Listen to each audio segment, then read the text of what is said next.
नमस्कार मेरे प्यारे बच्चों, आप सभी का हमारे इस YouTube चैनल में स्वागत है। जैसा कि आप सभी लोगों को हमने इसके पिछले वाले वीडियो में सेकेंड टाइप की कोलिगेटिव प्रॉपर्टी को बताया, एलिवेशन ऑफ बॉइलिंग पॉइंट। आज के इस वीडियो में हम तीसरी टाइप की कोलिगेटिव प्रॉपर्टी को समझाने चल रहे हैं, जिसका नाम है डिप्रेशन इन फ्रीजिंग पॉइंट। जैसा कि आप सभी लोगों को पता है, मैंने आपसे ये कहा था कि आप किसी भी एक टाइप की कोलिगेटिव प्रॉपर्टी को आप अच्छे से समझ लीजिए तो आपको सारी कोलिगेटिव प्रॉपर्टी बड़े आराम से समझ में आ जाएगी। जैसे ध्यान में रखिएगा, ये depression in freezing point. Freezing point पहले समझ लें, फिर आप डिप्रेशन को समझिए, बड़े आसानी से समझ में आएगा। और जो लोग इस चैनल पे नए आए हैं, मैं उनको ये बताना चाहता हूँ, आप इस चैनल को सब्सक्राइब करिए, जितना ज़्यादा से ज़्यादा हो सके आप शेयर करिए, ताकि और भी लोगों को इसका बेनिफिट मिल सके। क्योंकि हमारी मेहनत, आपकी सफलता, यही एक रिलेशन हमारे और आपके बीच में है। और आप अच्छी तरीके से यहाँ पे अब इस पॉइंट को समझिएगा और आप इस बात को समझो कि फ्रीजिंग पॉइंट का मतलब क्या है। जैसे कि सभी लोगों को पता होना चाहिए कि अगर हम फ्रीजिंग पॉइंट की बात करते हैं तो फ्रीजिंग पॉइंट का मतलब होता है कि एक ऐसा टेम्परेचर जिसपे कोई लिक्विड सॉलिड बन जाए। यानी आप सभी लोगों को पता होना चाहिए कि एक ऐसा टेम्परेचर जिसपे कोई लिक्विड जो है वो सॉलिड बन जाए। सॉलिड बनने का मतलब वो लिक्विड कैसा दिखने लगे, सॉलिड के इक्वल हो जाए। यानी लिक्विड आपका सॉलिड जैसा जैसे दिखने लगेगा, उस टेम्परेचर को हम क्या बोलते हैं, फ्रीजिंग पॉइंट बोलते हैं। या ऐसा भी बोला जाता है टेम्परेचर, इसकी डेफिनेशन में बता दे रहा हूं, temperature at which vapour pressure of liquid is equal to vapour pressure of solid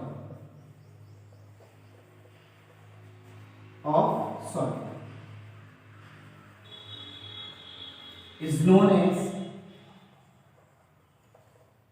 freezing point। हम सभी लोग इसे क्या नाम देते हैं, फ्रीजिंग पॉइंट। उम्मीद है ये चीज समझ में आया होगा आपको। देखिए, अब मैं जो आपको समझाने चल रहा हूं उस पॉइंट को भी आप समझिएगा। आप सभी लोग इसमें जब डिप्रेशन इन फ्रीजिंग पॉइंट देखेंगे तो आप मैक्सिमम केस में वाटर का एग्जांपल, मैक्सिमम क्या, लगभग 99% केस में आप वाटर का एग्जांपल देखेंगे। वाटर वहां पे सॉल्वेंट का काम करेगा। हम वाटर को ही लेके हम इसको पूरा समझा रहे हैं। आप ये बताइए, अगर हम वाटर की बात करें तो वाटर की कितनी फेज हो सकती है, 3 फेज हो सकती है। सॉलिड के फॉर्म में वो आइस कहलाता है, लिक्विड के फेज में वो वाटर ही कहलाता है, और गैस के फेज में वो स्टीम। तो हम यहाँ स्टीम के बारे में चर्चा नहीं करेंगे, यहाँ लिक्विड और सॉलिड का ही मैटर है। तो वाटर हमारे पास जो H2O है, इसका लिक्विड स्टेज और H2O का सॉलिड स्टेज, जैसे ये सॉलिड स्टेज, यहाँ पे लिक्विड स्टेज, अगर ये दूसरे के इक्विलिब्रियम में जिस भी टेम्परेचर में ऐसा रहेंगे, वो टेम्परेचर आपका क्या कहलाएगा, फ्रीजिंग पॉइंट। आपको मैं बताऊं, जब यहां से related depression in freezing point से रिलेटेड जब न्यूमेरिकल्स बनते हैं तो वहां पे कुछ टर्म्स को यूज करता है, कुछ बातों को वो यूज करता है। मैं उसको अच्छे से समझा रहा हूं। पहली बात आप ये बताइए, ये जो साइन लगा है ये इक्विलिब्रियम को शो कर रहा है। यहां सॉलिड वाटर है, सॉलिड वाटर होने का मतलब ये आपके पास क्या है, आइस है, और ये आपके पास क्या है, वाटर है जो लिक्विड फॉर्म में है।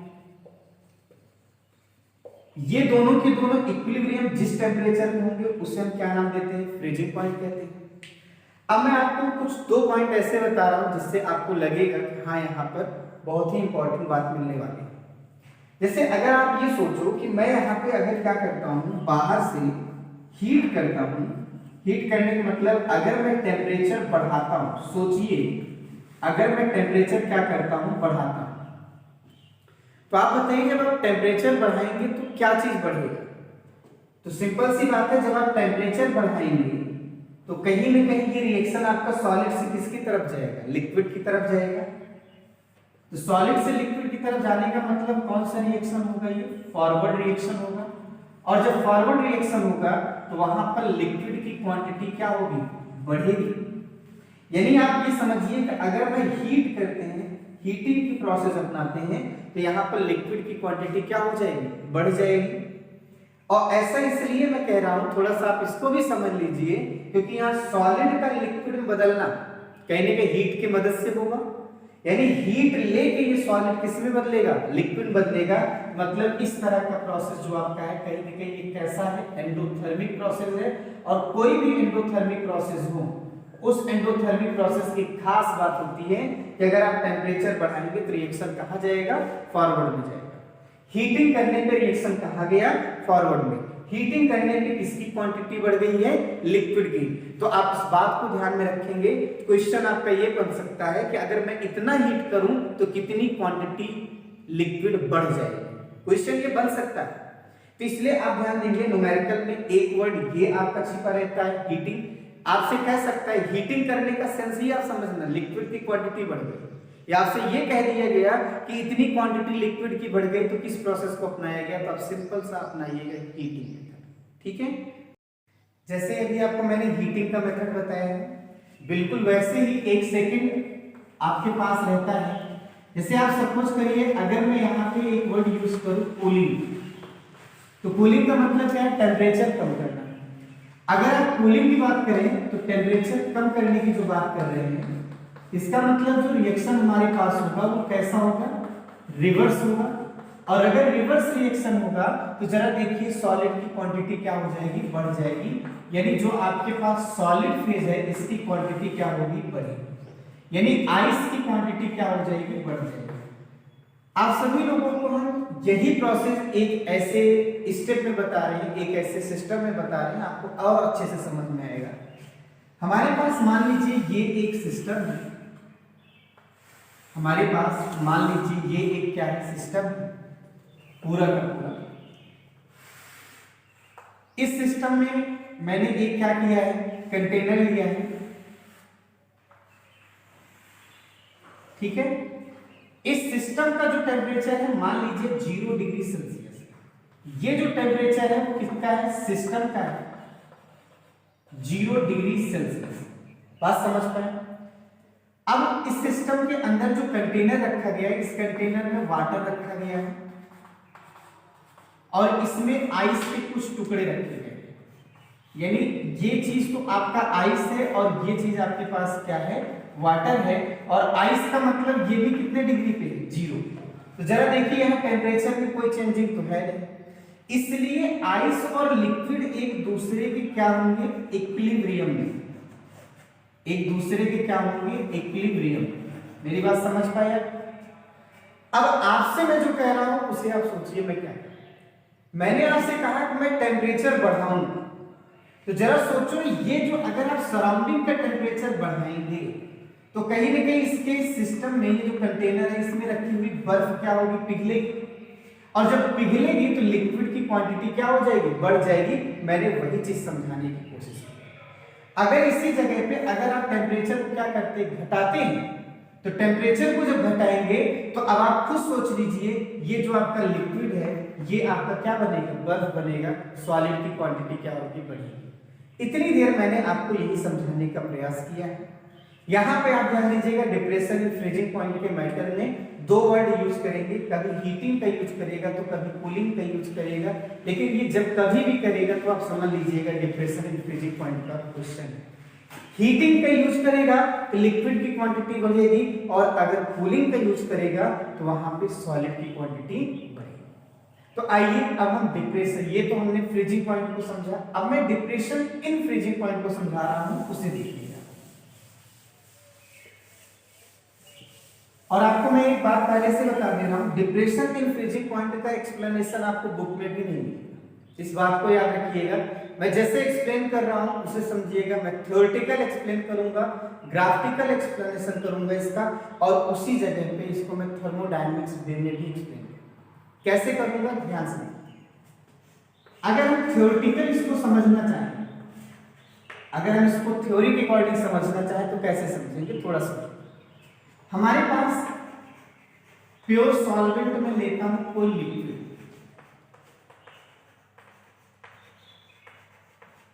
बात को जरा समझने का प्रयास। प्योर सॉल्वेंट हमारे पास क्या है, लिक्विड।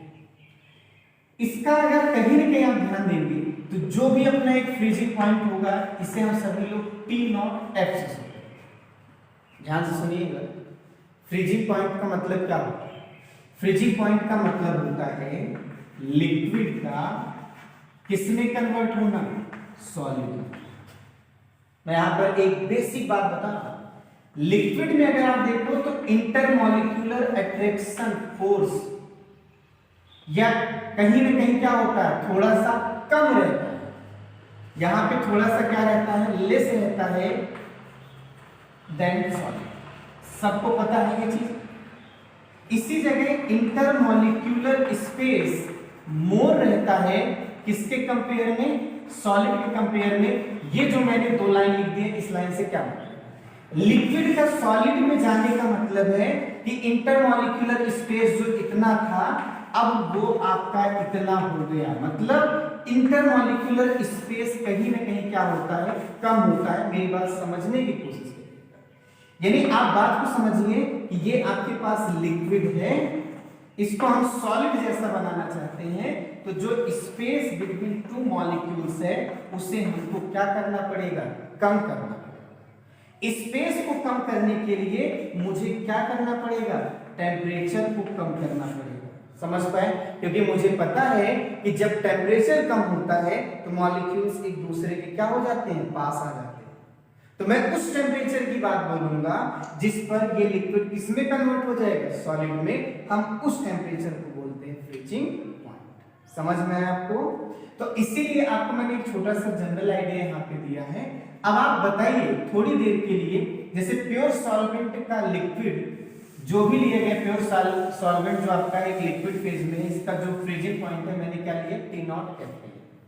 हम आपसे ये कह रहे हैं आप प्योर सॉल्वेंट में आप नॉन वोलेटाइल सॉल्यूट को मिला के देखिए। जब आप नॉन वोलेटाइल सॉल्यूट को मिला देंगे तो ये बताइए इसका जो फ्रीजिंग पॉइंट होगा वो क्या होगा, TF होगा। मैं इसके बारे में चर्चा कर रहा हूं। इसका जो फ्रीजिंग पॉइंट है सबको पता है, अपना कुछ, ठीक है। अब आप बताइए इस प्योर सॉल्वेंट की कंडीशन में मान लीजिए distance between A and A, क्योंकि सॉल्वेंट का सिंबल A। जब आप नॉन वोलेटाइल मिला देते हैं तो आप बताइए A और A के बीच में कहीं ना कहीं क्या आ गया, B आ गया। जब B आ गया तो इनके बीच की डिस्टेंस क्या हो गई, बढ़ गई है। अगर इनके बीच की डिस्टेंस को हम D1 मानते हैं, यहाँ D2 मानते हैं, तो बताइए D2 is greater than D1 है कि नहीं है। हमने आपसे क्या बोला, फ्रीज करने का मतलब क्या है, इनके डिस्टेंस को जो ये लिक्विड फेज में है इतना कम कर दीजिए वो किस जैसा हो जाए, सॉलिड जैसा। और कम करने के लिए मुझे टेम्परेचर को क्या करना पड़ेगा, कम करना पड़ेगा, राइट। अब आप बताइए यहाँ पे डिस्टेंस क्या था, कम था, तो थोड़ा सा ही टेम्परेचर कम करोगे तो सॉलिड जैसा हो जाएगा।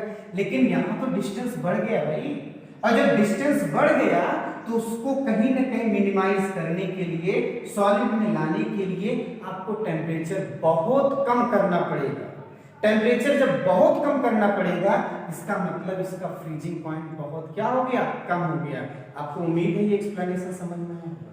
आप बोलेंगे कि जब प्योर सॉल्वेंट की बात करेंगे तो उसका अपना फ्रीजिंग पॉइंट जो है वो फिक्स रहेगा, लेकिन जब हम उसमें नॉन वोलेटाइल सॉल्यूट मिला देते हैं तो मॉलिक्यूल्स जो सॉल्वेंट के होते हैं वो दूर दूर हो जाते हैं।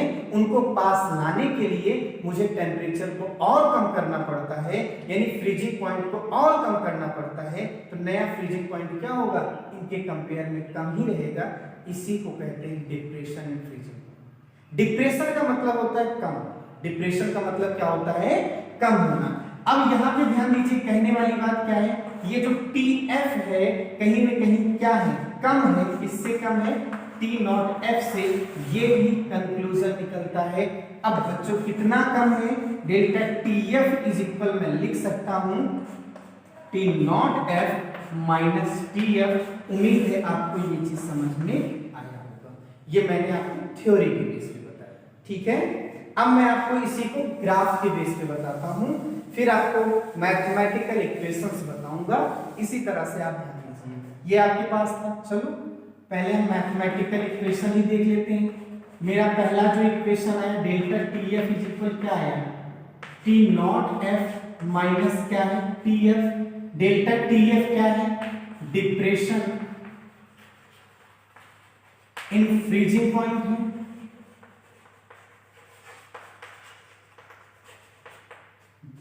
टी नॉट एफ क्या है, ये freezing point of pure solvent का है। और टी एफ क्या है, ये फ्रीजिंग पॉइंट ऑफ सॉल्यूशन का है, राइट। अब देखिए, अब आपको याद होगा कोई भी कोलिगेटिव प्रॉपर्टी होती है वो मोलरिटी ऑफ सॉल्यूशन के डायरेक्टली प्रोपोर्शनल होती है। यहां पर भी आप कह सकते हैं delta T F is directly proportional of molarity of solution.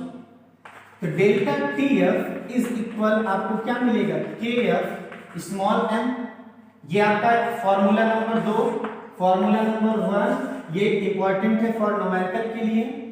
ध्यान दीजिएगा, फिर से मैं अगर पूछूं के एफ क्या है तो के एफ का नाम यहां पर क्या हो जाएगा, molar depression constant of freezing. अच्छा, इससे जैसे मैंने वहां पे एक नाम दिया था इवोल्यूस्कोपिक, यहां पर भी इसका एक नाम और दिया गया है क्रायोस्कोपिक कांस्टेंट के नाम से भी जाना जाता है, ठीक है। और यहां पर भी वही बात है, यहां पे जो के एफ है वो किस पे डिपेंड करेगा, सॉल्वेंट पे, सॉल्वेंट पे डिपेंड नहीं करेगा। यहां पर भी के एफ की वही लिमिटेशन, आप याद रखिएगा अलग अलग सॉल्वेंट के लिए के एफ की वैल्यू क्या होगी, अलग अलग। किसी एक सॉल्वेंट के लिए के एफ की वैल्यू क्या होगी, फिक्स होगी, ठीक है। तो ये आपको मैंने बताया। हाँ, लगे हाथ आपको मैं कुछ और फॉर्मूले बता देता हूं। जैसे आपने के एफ का एक फॉर्मूला वहां पर जैसे के बी का देखा था, वही के एफ का यहां पर भी मिलेगा, क्या, आर टी नॉट एफ का स्क्वायर एम, और यहां पर आपके पास डेल्टा एच। वहां पे वेपराइजेशन था, यहाँ पे फ्यूजन होगा, बात ध्यान दीजिएगा। और मल्टीप्लाई कितना, 1000। ये भी एक फॉर्मूला आपका के एफ का मिलेगा। एम क्या है, मोलर मास ऑफ सॉल्वेंट है। डेल टी नॉट एफ कितना है, ये फ्रीजिंग पॉइंट ऑफ किसका है, प्योर सॉल्वेंट का। आर क्या है, गैस कांस्टेंट है। डेल्टा एच फ्यूजन का है, ठीक है। यानी एक मोल लिक्विड को फ्यूज कराना, एक मोल लिक्विड को हमको क्या कराना है, सॉलिड में लाना है। अब यहाँ पर आप ध्यान दीजिए, इसका एक और जैसे फॉर्मूला आपने लेटेंट हीट के फॉर्म में देखा होगा, यहाँ पे लिखा गया था आर टी नॉट एफ इनका स्क्वायर, और यहाँ पे एल फ्यूजन लिखा गया था, और मल्टीप्लाई कितना था, 1000। और आपको मैंने इसके पिछली वीडियो में एक न्यूमेरिकल देके समझाया था ये आखिरकार होता कैसे। कभी कभी इन पर न्यूमेरिकल आते हैं, रेयर केस में न्यूमेरिकल इन पे होता है। जब भी न्यूमेरिकल इन पर रहेगा ध्यान दीजिएगा, वहां उद्देश्य केवल इतना होगा कि समझ पाए। और अब आप जरा ध्यान दीजिएगा, ये जो चीज आपको मिला है इन फॉर्मूलों को आप अच्छी तरीके से समझिए, और बड़ा ही इंपॉर्टेंट है, ठीक है। अब मैं आपको ग्राफ समझाने चल रहा हूं, थोड़ा सा आप ग्राफ को भी समझ लीजिए। ग्राफ के लिए फिर से वही बात है, फेज डायग्राम। ये हमारे पास वाई एक्सिस, ये हमारे पास क्या होगा, एक्स एक्सिस। एक्स एक्सिस पे हम क्या रखते हैं, टेम्परेचर। वाई एक्सिस पे क्या रखते हैं, वेपर प्रेशर। ध्यान देना, आप सभी लोगों को जब हम ग्राफ की बात करेंगे तो यहाँ दो चीज है, एक लिक्विड है, एक सॉलिड है। मैं आपसे पूछूं किसका, यहाँ पे हमारे पास सॉलिड है और एक क्या है, लिक्विड है। अब आपसे मैं जनरली पूछूं कि किसका वेपर प्रेशर ज्यादा होगा, तो आप बोलेंगे लिक्विड का ज्यादा होगा। इसलिए लिक्विड के लिए जो हम ग्राफ बना रहे हैं थोड़ा सा ऊपर बना रहे हैं, ये समझ कर बना रहे हैं कि लिक्विड का वेपर प्रेशर क्या होगा, ज्यादा होगा। ये जो चीज मैंने बनाया ये किसके लिए बनाया है, लिक्विड के लिए। सॉलिड के लिए मैं जब बनाऊंगा तो ये इस तरह से बनाऊंगा, ये आपका सॉलिड का है। अब आप देखिए इस ग्राफ में आपको समझ आ रहा होगा, सॉलिड का वेपर प्रेशर मैं कम दिखा रहा हूं, लिक्विड का थोड़ा सा ज्यादा दिखा रहा हूं। ये जो भी चीज है ये किसका है, सॉल्वेंट के रिस्पेक्ट में। सॉल्वेंट का ये लिक्विड फॉर्म है और सॉल्वेंट का ये कौन सा फॉर्म है, सॉलिड फॉर्म। जरा आप इस पॉइंट को समझने की कोशिश करिए, इसको आगे भी डॉटेड लाइन से बना सकते हैं।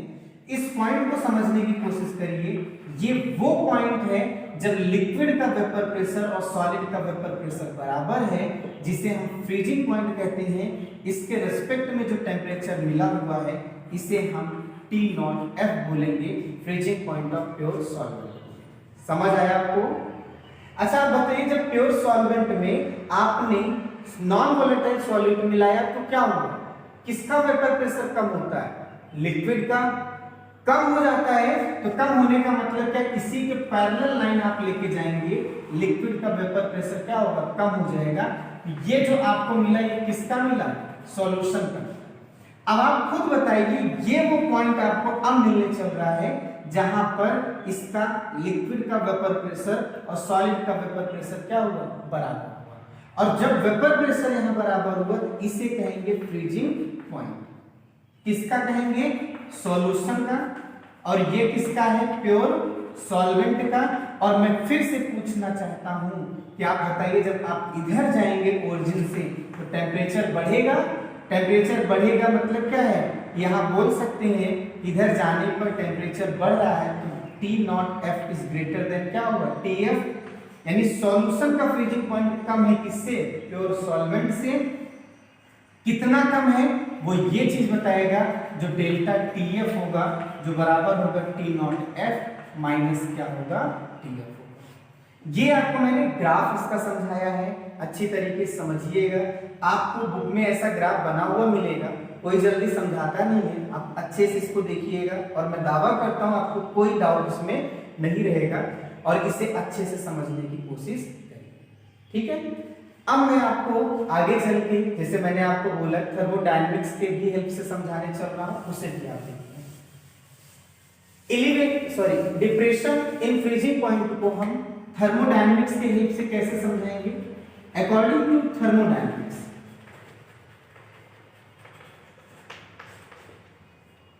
Depression in freezing point, depression in freezing point को थर्मोडायनेमिक्स के हेल्प से कैसे समझाएंगे। आप बताइए, यहाँ तीन टाइप की एंट्रोपी देखेंगे, एक आप किसकी एंट्रोपी देखेंगे, सॉलिड की, एक किसकी देखेंगे, सॉल्वेंट की।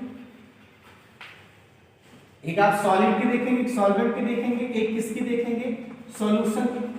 अब फिर से मैं कह रहा हूं आप एंट्रोपी का, इस लाइन पे हम एंट्रोपी की इंक्रीजिंग को दिखा रहे हैं, तीन लाइन शो कर रहे हैं, एक सॉलिड के लिए, एक सॉल्वेंट के लिए, एक सॉल्यूशन के लिए।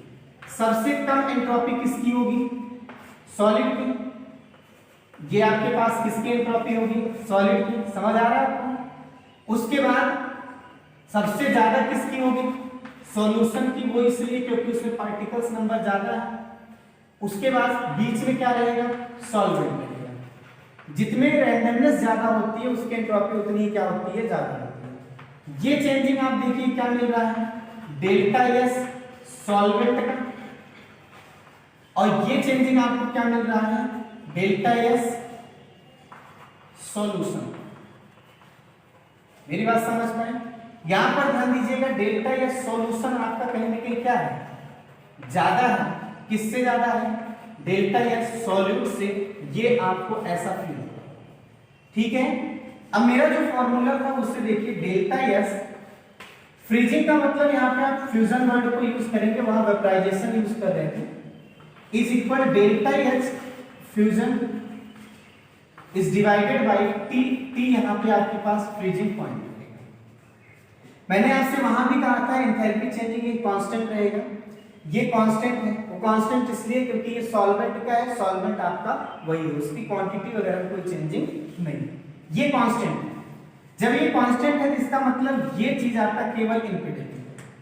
अब आप कोई भी एग्जांपल ले लो, डेल्टा एस अगर आप सॉल्यूशन का लेना चाहते हैं, फॉर्मूला बना लीजिए, तो डेल्टा एच किसका, फ्यूजन ही रहने दीजिए इसको, ये तो कांस्टेंट आपके पास है। और टी सॉल्यूशन का, सॉल्यूशन मतलब क्या है, डायरेक्ट मैं लिख रहा हूं TF। और डेल्टा एस अगर आप सभी लोग सॉल्वेंट का लेना चाहते हैं तो सॉल्वेंट के लिए क्या हो जाएगा, डेल्टा एस फ्यूजन वही का वही रहेगा। और इस बार सॉल्वेंट के केस में T नॉट क्या होगा, F। आप ये देख के बताइए सॉल्यूशन की एंट्रोपी चेंजिंग क्या है, ज्यादा है किसके कंपेयर में, सॉल्यूट के कंपेयर में। सॉल्यूशन के लिए आपने टीबी बोला और इसके लिए क्या, सॉरी टीएफ बोला, और यहाँ टी नॉट क्या बोला, एफ बोला। जब ये ज्यादा है तो बताओ ये दोनों एक दूसरे के इनवर्सली नजर आ रहे हैं, ये ऐसा हो जाएगा। मतलब आप थर्मोडायनेमिक से भी बता सकते हैं कि प्योर सॉल्वेंट का फ्रीजिंग पॉइंट ज्यादा होगा उनके सॉल्यूशन से। मेरी बात आपको समझ में आई है? आप क्या समझे इस बात को? यानी जब प्योर कंडीशन में कोई चीज रहेगा तो उसको जमाना आसान है, वो जल्दी से जम जाएगा। मेरी बात समझिएगा। लेकिन जब आप उसमें कोई चीज मिला देंगे, नॉन वोलेटाइल सॉल्यूट मिला देंगे, तो काफी देर ठंडा होने के बाद जमेगा। इस बात को आप याद रखिए। यही फाइनल कंक्लूजन है, और इसी के साथ आपको मैंने जो डिप्रेशन एंड फ्रीजिंग पॉइंट था ये आपको समझाया है। और आप सभी लोगों को मैं कह रहा हूं कि आप फॉर्मूले को देखिएगा और जो एक आध न्यूमेरिकल्स होंगे उन्हें करने की कोशिश करिएगा। मैं आपको इसके नेक्स्ट वीडियो में एक बड़े ही इंटरेस्टिंग टॉपिक ऑस्मोटिक प्रेशर के बारे में बताऊंगा। वो बड़ा लाजवाब टॉपिक है और आप सभी लोग वेट करिएगा, मैं आगे उसको बताऊंगा। आप सभी से मेरा बस इतना रिक्वेस्ट है, चैनल को जितना ज्यादा से ज्यादा हो सके सब्सक्राइब करिए, शेयर करिए। शेयर करना मत भूलिए, वो इसलिए क्योंकि इस लॉकडाउन के टाइम पे काफी बच्चों की मदद हो जाएगी। काफी 12th के बच्चे ऐसे हैं जो प्रिपेयरिंग कर रहे हैं, उनमें हेल्प मिलेगी। और आप सभी लोगों से यही मेरी विनम्र रिक्वेस्ट है। Thank you, take care.